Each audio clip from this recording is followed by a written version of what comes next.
भाई साहब, अगर आप बुरा ना माने तो आपकी बेटी से मैं भी थोड़ी देर बात कर लूं? अरे भाभी जी, ये भी कोई पूछने की बात है? बिल्कुल कर लीजिए। निहारिका, मेरा बेटा तुझे पसंद है?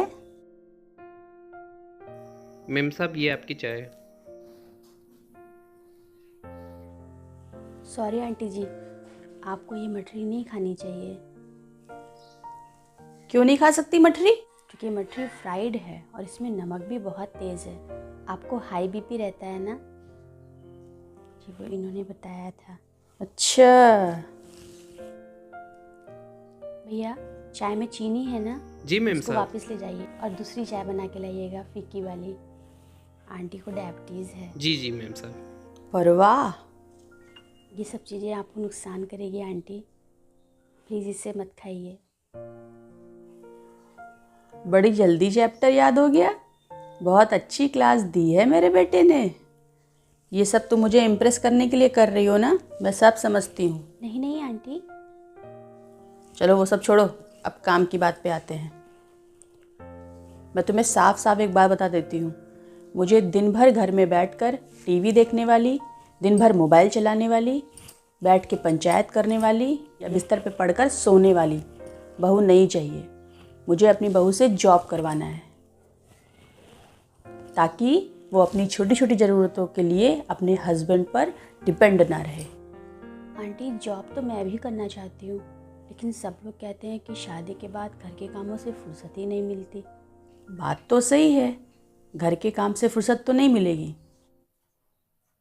लेकिन अगर तुम चाहो तो मैं घर के कामों में तुम्हारी हेल्प कर सकती हूँ। आंटी, मैं खुद भी हाउसवाइफ बन के रहना नहीं चाहती। थोड़ा तुम करके जाना, थोड़ा मैं कर लूँगी, फिर थोड़ा आके तुम कर लेना। बोलो मंजूर है? लेकिन सब काम मुझ पे छोड़ के मत चली जाना। ठीक है आंटी, जैसा आप कहें। दूसरी बात, अगर हम दोनों के बीच में किसी बात को लेके आर्गुमेंट होता है, बहसबाजी होती है, तो इस बात की खबर मेरे बेटे तक नहीं जानी चाहिए। जो भी मैटर होगा हम दोनों मिलकर सॉल्व कर लेंगे, लेकिन मेरी शिकायत लेके अब मेरे बेटे के पास जाने की कोशिश भी मत करना। यही तो मेरा भी सोचना है आंटी, कि सास बहू की हर बात बेटे के कान में नहीं पड़नी चाहिए। बोलो मंजूर है? अब एक बात आप मेरी भी मानेंगी? क्या? अगर मेरी और इनकी शादी होती है तो अगर हम दोनों के बीच में कोई भी आर्गुमेंट होता है तो आप भी बीच में नहीं बोलेंगी आंटी। अगर ये आपके पास जाते भी हैं मेरी शिकायत लेकर तो आप ये बोलेंगी कि ये तुम दोनों हस्बैंड वाइफ का मैटर है, इसमें मैं बीच में नहीं पड़ना चाहती। ठीक है, लेकिन मेरी एक बात याद रखो, तुम दोनों के बीच में कोई भी आर्गुमेंट, कोई भी बहस होती है, जो भी झगड़ा हो आपस में, वो कमरे के अंदर ही रखना।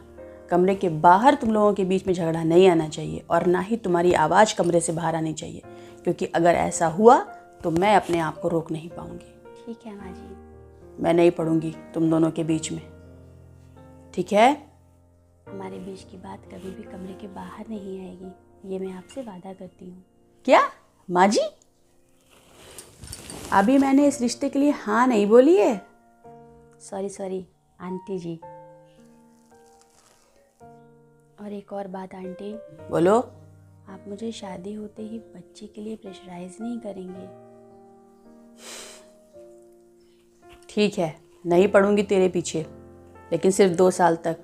2 साल तक जी लो अपनी मैरिड लाइफ एंजॉय करके, उसके बाद तो मुझे दादी बनना ही है।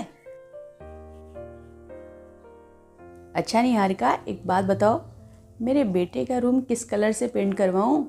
मुझे क्या पता कि आप अपने बेटे।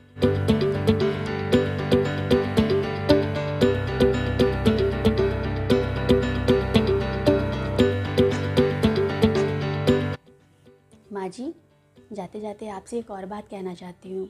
अगर मुझसे कोई गलती हो जाए तो प्लीज़ आप मुझे बता दीजिएगा। अरे तुझे नहीं बताऊंगी तो किसे बताऊंगी कि बेटा तुमसे ये गलती हुई है। मुंह फुला के मत बैठ जाइएगा, मैं समझ नहीं पाऊंगी कि मुझसे क्या गलती हुई है और वही गलती मैं बार बार रिपीट करूंगी। रहना तो मुझे तेरे साथ ही है और तुझे मेरे साथ।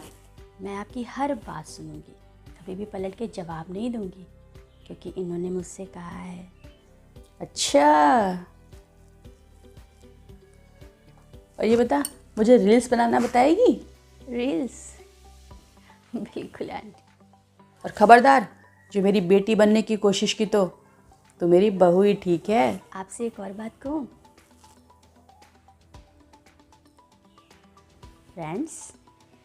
फ्रेंड्स, भाई साहब, मेरी तरफ से रिश्ता पक्का है।